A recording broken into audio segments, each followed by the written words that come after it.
Pass the bucket.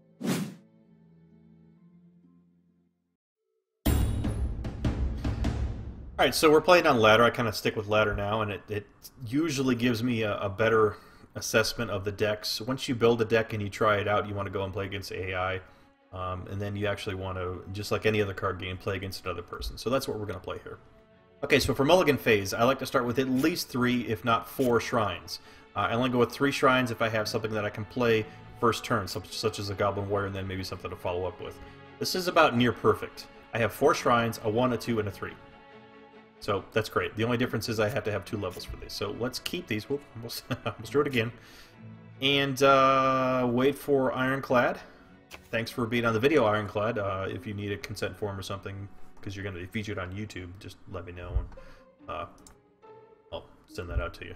So we're going to go ahead and play a Rage Shrine, and we're going to play a Goblin Warrior, because we got plenty of these guys. The only thing that would make this better was if it had Swift. We could just keep doing that damage right away. This deck is OP enough as it is, though. Hopefully I get to show you that. So being that this is a Dominion hero, there's probably going to be a little bit of control going on. I need to remind myself what this is. That's right, it's just a +1 mana. So Disciple of Zash will deal with her handily, except we cannot do that this turn. So I do need 2 rage levels, but I also need 2 mana. So we have a decision point. Do we want to go with mana and a card draw, or go with essentially another level, and then we can't play anything except another goblin at this point? She's untouchable, so we can't delete her anyway. Can't delete her. We can't destroy her anyway.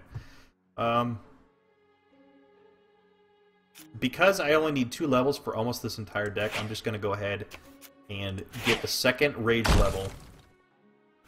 And the second reason why I did that is because I had another Goblin Warrior to play. So at least if he takes care of 1, we'll still have another one. He's not able to remove either of them, so that's good. We can pass the turn. And we will definitely be putting our Disciple of Zash down next. There's no reason to play Fireblast at this point, unless there's a 3 health creature or something. That's difficult. Swiftblade Assassin is ranged, so that's going to cause a problem. We actually cannot play our Fireblast anyway, so unless we draw into... We did not.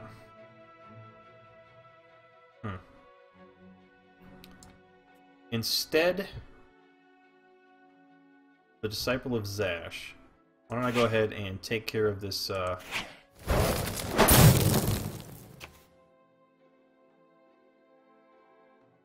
So another thing, we can either go face at this point. Now they're both the same speed, so he's going to kill one of them because he's ranged. If we do go with both of them, actually we're going to keep the board cleared. I don't think he's going to have a way of recovering from this. So the first one's going to die because it's ranged, but he's only going to be able to do 1 damage. He can only attack once with ranged. And then once ranged attacks are resolved, ground attacks come into play. So 1 goblin dies, absolutely. The other one dies as well once it takes, and I'm incorrect. Range happened on both of them. I guess it only needed 1 damage to resolve the death on each of them, and he has 3 damage. Okay. Fair enough. Misplay. That's probably intended. I'll follow up on that to make sure. But the entire 3 damage of range is resolved, spread across the board, I guess, is how that works. Since they only need 1 damage to die, he didn't even have to use all 3 of his damage. Fair enough. We shall see. Okay, now in this case, we are going to not do that. I'm going to do mana and a card. This absolutely needs to go. Now, we're not going to be able to do anything with this. He's going to get another 3 damage in. We are missing some of our removal and some of our creatures, off to a little bit of a slow start. Looked like a perfect start, but things happen. Card draw is a thing. Doesn't always work in your favor. That Fireblast would have been beautiful this turn. Let's see if we can draw into another one. So it's purple-green.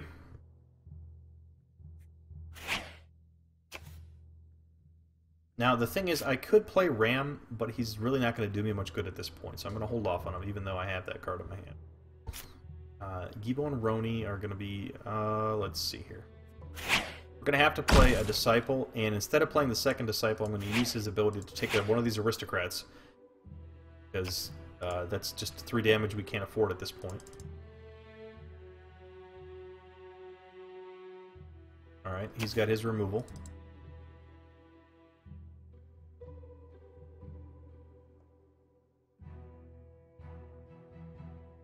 We're running out of options here. Running out of options indeed. So we're going to end up with 5 mana next turn. Yeah, this is going to sting.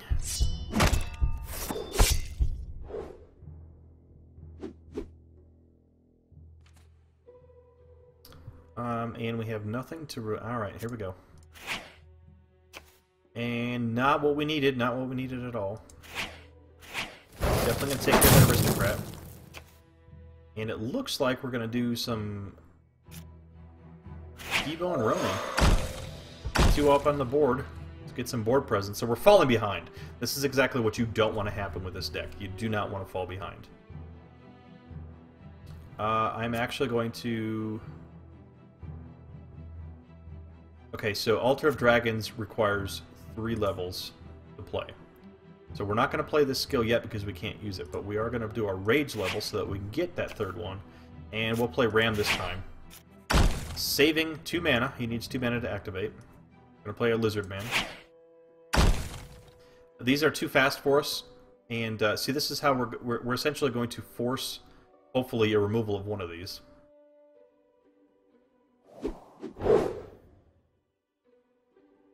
Final attack, this queues in. Yes, I want to use that ability, but a second... Okay, so... Yeah, it didn't quite work out. We kind of forced a little bit of removal, but we really needed to remove this. The unblockable aspect of this is really what we need to get rid of. We're just going to have to wait patiently for another turn. But we're maintaining board presence, and we kind of turn things over. So you really don't want to fall too far behind. If you do, you're going to have a hard time getting back up. And unless you catch up in the next few turns, you're going to... Tempting lure, tempting lure. This is not going to be good. Okay, and that also tells us that we don't have a lot on our top deck. We only have a Firebrand Goblin, and that's it in our top deck. Okay.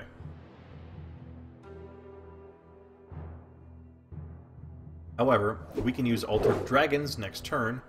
Okay, so this is exactly what I was talking about in the deck tag video, where we explained that the Lizard Barbarian cannot block. However, he can force removal.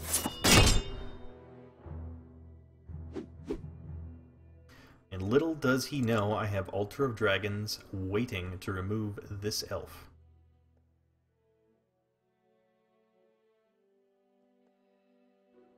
Feeling pretty good about this, but let's hold off until we establish a little bit of a stronger board presence here. All right, this is going to work out just peachy. Remove that, and we have our massive assault. And there really isn't... Okay, so generally there's not an issue with overextending too much in this game. However, we are playing against a Dominion character that they do have Cataclysm. So do we really want to risk a Goblin Fireworker, which allows us to destroy an artifact, or not? To be honest, I really should know if Dominion has artifacts before I wage, do we want to play this or not? He also doesn't have Swift, so we're going to go ahead and hold off on that.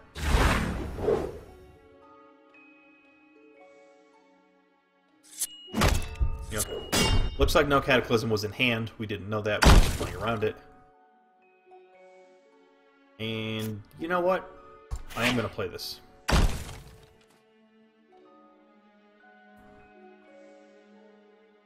He has a green deck, so he could very well run a green artifact.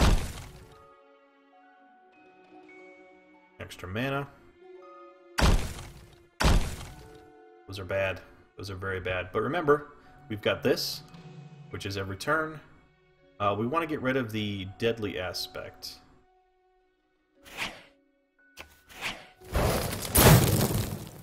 We also want to get rid of her, so we don't give her mana every turn.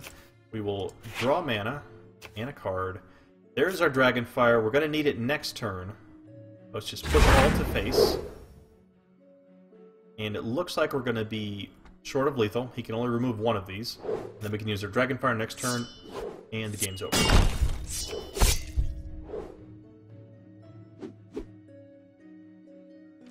unless he resigns, or he has some really weird trick up his sleeve that I'm not familiar with, pretty much gonna be over.